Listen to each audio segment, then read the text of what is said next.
Peter Gray from the AU Review in Australia. Hello, Rupert. Hello, Manuel. Hi. Hello, brother. It's lovely to speak to both of you. Manuel, I actually spoke to you a few years ago for A Man Called Otto, so it's lovely I love to it. see you again. Same, brother. Same. I'm going to say congratulations on Jurassic World. I was someone who grew up with these films. It's always exciting to see how this story sort of changes and evolves. But I wanted to ask both of you, when it came to working with each other, I guess what surprised you the most about how the other approached their character or a particular scene? Did we even really? I don't know if we even had a scene together. Do we? No, we just had a moment in the boat, but we don't.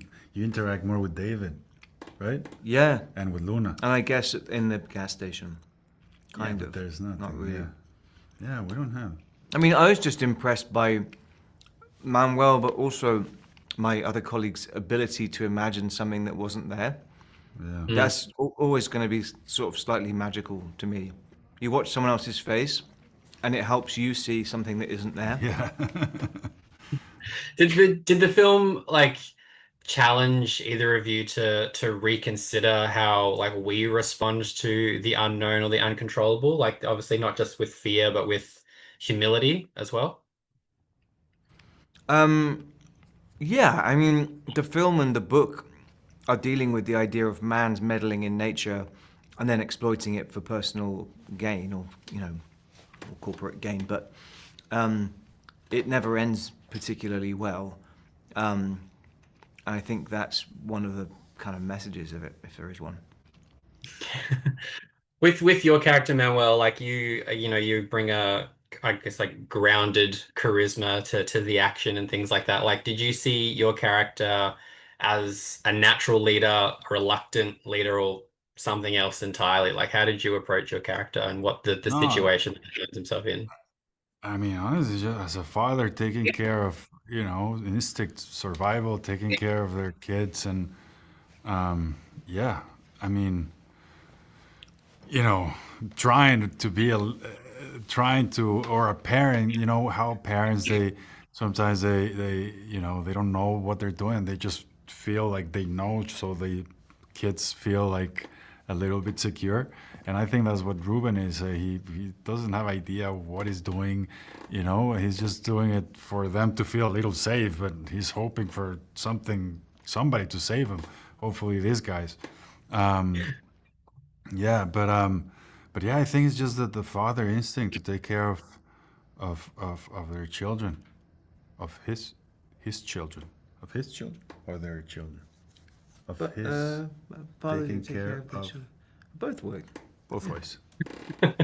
And for you, Rupert, like you've spoken before about liking scripts with hidden depth, and like, did you find any existential or philosophical thread in your character's story that you could really like latch onto?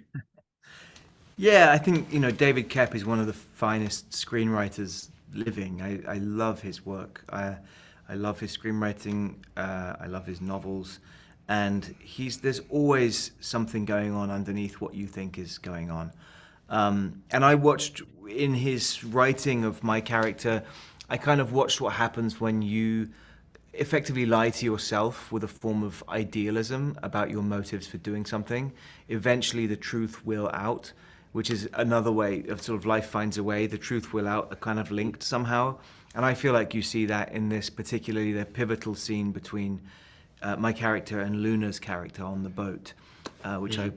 won't spoil for anyone, but that's that moment kind of made cinematic where you see someone who could do the right thing and professes to want to do the right thing, and then you see what they actually do, and what people actually do speaks more than what they say they're going to do. No, and one thing that I've obviously, I mean, everybody's seen it with Jonathan Bailey's slutty little glasses, and I'm just going to quickly shout out and say, Manuel, I think slutty little mustaches need to be what we're talking about because you have a very fine facial fuzz in this movie. I love it. Thanks, man.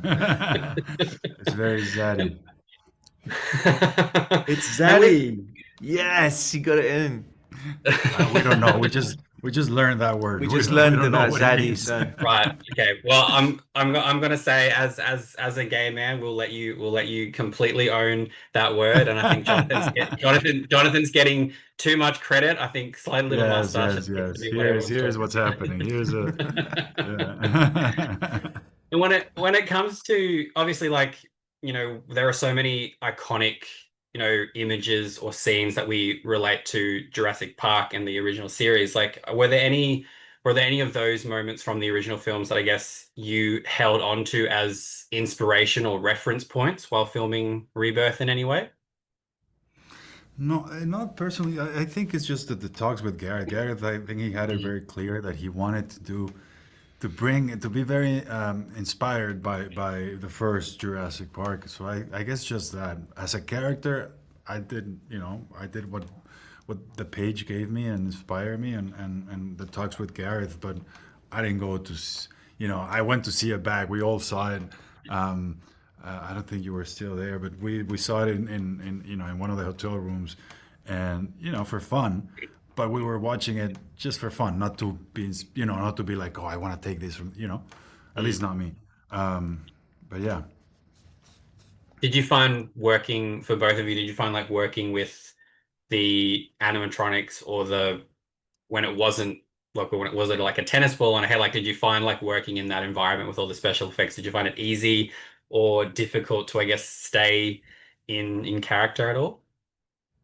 that was bizarre, man. oh, yeah, it's bizarre. It's weird. A lot of this movie is done kind of obviously after we've finished our jobs. Mm, So I felt like we energetically, those of the humans, banded together kind of energetically because there was nothing to hang your hat on outside of that.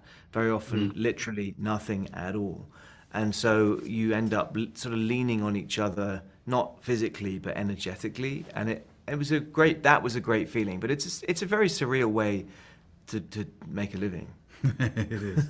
It helps that they show you, like they come and they're like, so what are you? And they show you like a picture or like something in the computer that what it looks like. So it gives you an idea. They didn't show me anything, so I Yeah. don't know when this secret covert meetings happened. But I also wasn't invited to watch the film in a hotel room, so apparently I was just out in the cold for the whole Yeah. thing. Oh, we did. We had Maybe it. there We maybe there started. We was had movie night. Oh, Oh, you weren't there? no, I wasn't there. Uh-huh. No one told me. Sorry. maybe it was I don't know method acting and you were like because you're essentially the quote unquote villain, maybe they were just trying to do Yeah. that or not. Yeah, Could have made me sit at a different table at lunch. been. No one would answer my questions. They'd look over my head. Yeah. Bullying. Yeah. Pure bullying. Well, I know I mean I loved going into this film knowing absolutely nothing and being like completely surprised by the action, the humor, the horror, like the emotion of it all. It's the kind of films that we need to see on the big screen, and there's a reason why cinema is key and we need to keep putting movies in cinemas. So I just want to say thank you both so much. And I'm also going to quickly say Rupert, the movie Cherry is incredible. I think Michelle Pfeiffer is the greatest thing ever. So I just want to say thank you for that movie because I think it's Oh, incredible. So thank you thank so you. much. Thank you so much. Thank you. All right. Good seeing you. Cheers, you too. Thank you so much. Thanks.